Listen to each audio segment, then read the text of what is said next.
Siti Maryam adalah seorang perempuan yang solehah, yang diberikan, didermakan, diinfakkan, dijariahkan, diwakafkan untuk masjid.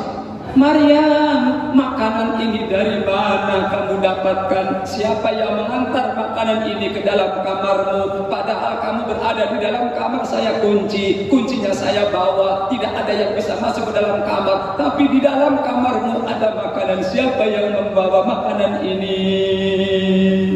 Kata Nabi Zakaria. Apa jawaban Siti Maryam? Wahai Bapak, maaf, makanan ini datang dari Allah.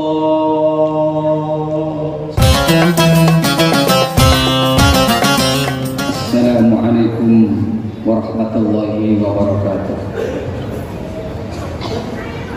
Alhamdulillahi rabbil alamin. Wassalatu wassalamu ala ashrafil anbiya'i wal mursalin, Sayyidina Muhammad wa ala alihi wa sahbihi ajma'in. Wa qala Allah ta'ala fil Qur'anil Karim, a'udzu billahi minasy syaithanir rajim. Bismillahirrahmanirrahim. Qala ya Maryam anna laki hadha? Qalat huwa min indillah. Inna Allah yarzuqu man yasha'u bighairi hisab. Shadaqallahul azim. Amma ba'd. Ma'asyiral muslimin wal muslimat, jamaah salat subuh Masjid Sabilul Muttaqin, hadirin wal hadirat rahimakumullah.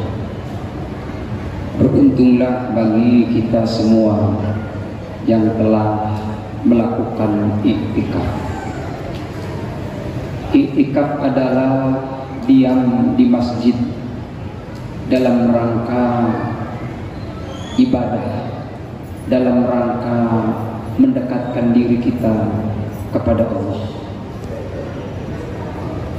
Ketika kita melakukan iktikaf dibarengi dengan niat yang ikhlas dan tulus, maka Allah akan memberikan berbagai macam paket kepada kita. Hadiah Allah akan berikan kepada kita. Fasilitas pun Allah akan berikan kepada kita. Dari sekian banyaknya hikmah ataupun manfaat daripada iktikaf adalah iktikaf merupakan sarana untuk introspeksi dan evaluasi diri. Sahabat Umar mengatakan, hasibu anfusakum qabla an tuhasabu. Kita semua nanti pada hari kiamat akan diperhitungkan amalan-amalan kita, perbuatan-perbuatan kita. Apa yang kita ucapkan, apa yang kita lakukan akan diperhitungkan semua di hadapan Allah. Orang yang beruntung adalah orang yang bisa mengintrospeksi diri kita sebelum amalan kita, ucapan kita, sikap kita, tingkah laku kita dihidap di hadapan Allah. Maka kita hitung dulu sebelum kita menghadap Allah. Menghitung ataupun mengintrospeksi diri kita, mengevaluasi diri kita. Yang paling tepat adalah kita berada di dalam masjid, kita menyendiri di dalam masjid, kita khusyuk di dalam masjid, maka akan terbayang semua apa yang telah kita lakukan. Banyak perbuatan-perbuatan yang telah kita lakukan yang melanggar perintah Allah, yang belum sesuai dengan konsep Rasulullah, maka muncul di dalam batin kita rasa takut kepada Allah, akan azab Allah, akan siksa Allah. Tidak ada makhluk di muka bumi ini yang mampu untuk menghadapi azab Allah, karena jilatan api neraka subhanallah sungguh sangat panasnya, luar biasa. Kita bisa bayangkan ketika kilat meledak, padahal ada orang yang lewat jauh, cuma hanya kepercikan saja, subhanallah, panasnya luar biasa.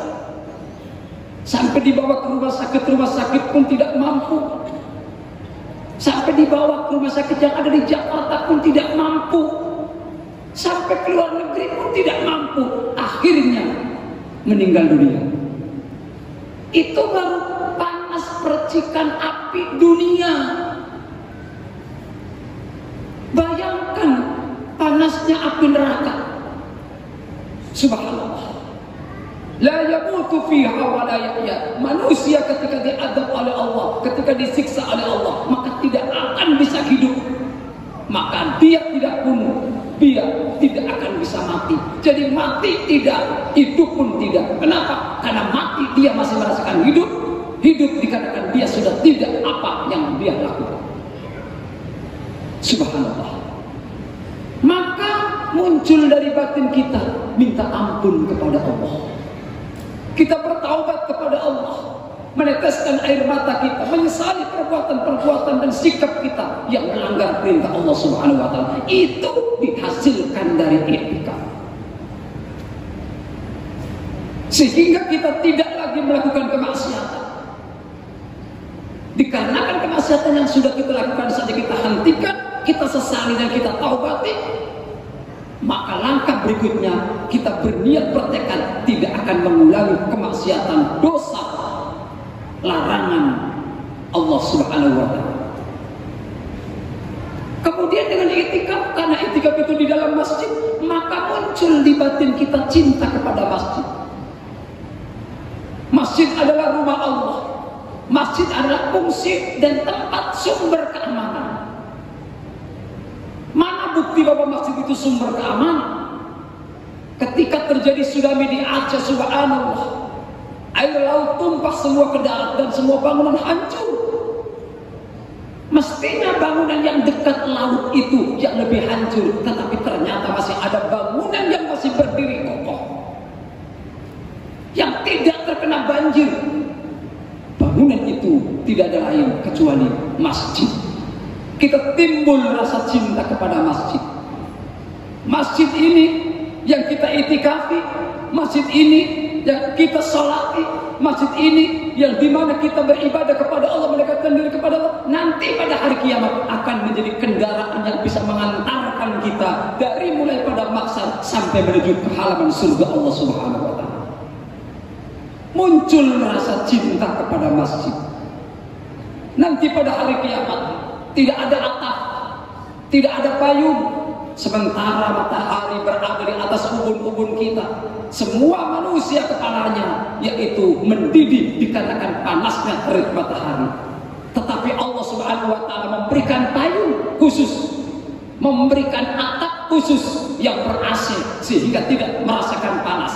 Siapakah mereka? Salah satunya adalah orang yang hatinya rindu kepada masjid. I'tikaf berada di dalam masjid berarti menambah kecintaan kita kepada masjid.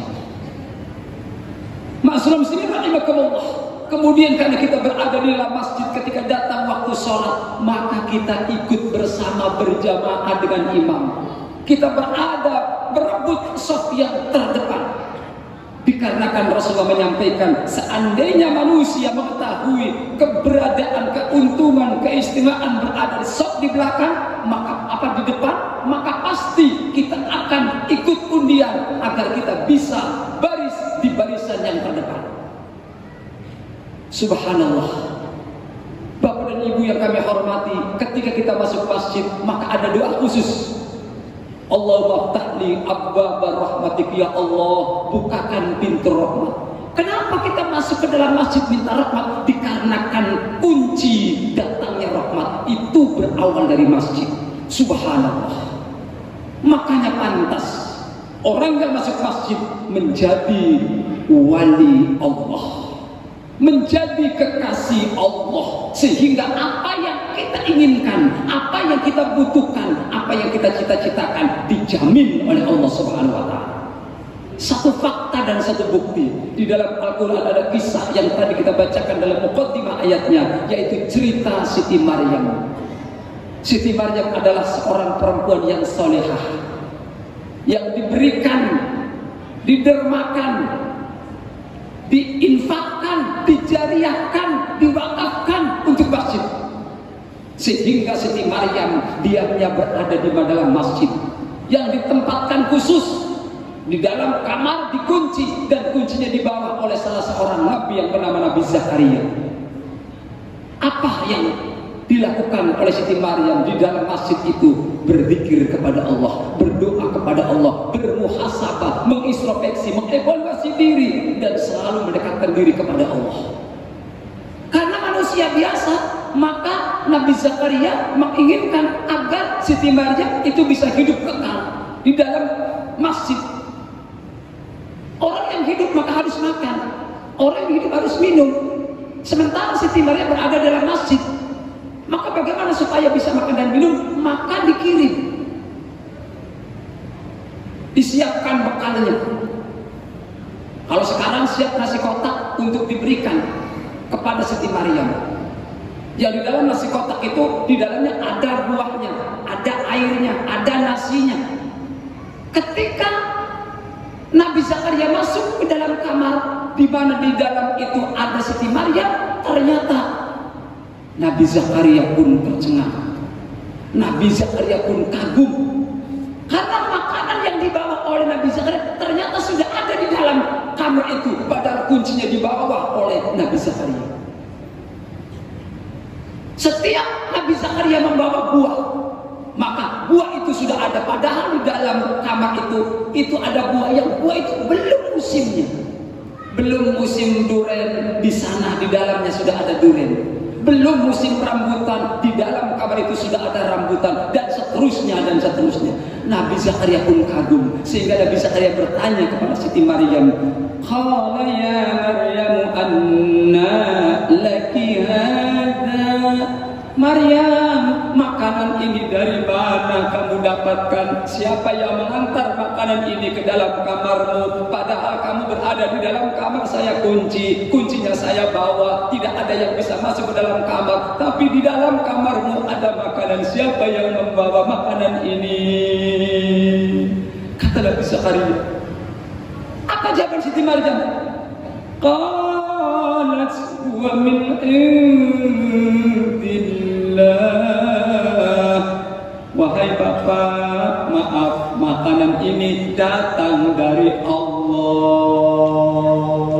Subhanallah. Cerita ini di dalam Al-Quran Allah jelaskan. Apakah kita tidak yakin bahwa rizkinya orang yang wakaf, yang iktikaf di dalam masjid dijamin oleh Allah? Ini dibuktikan, ini Al-Quran, kalam Allah, wahyu Allah yang sudah pasti kebenarannya. Siti Maryam mengatakan, "Qal huwa min indillah." Ini rizki datang dari Allah. Kemudian menjelaskan kembali, "Innallaha yarzuqu man yasha'u bighairi hisab."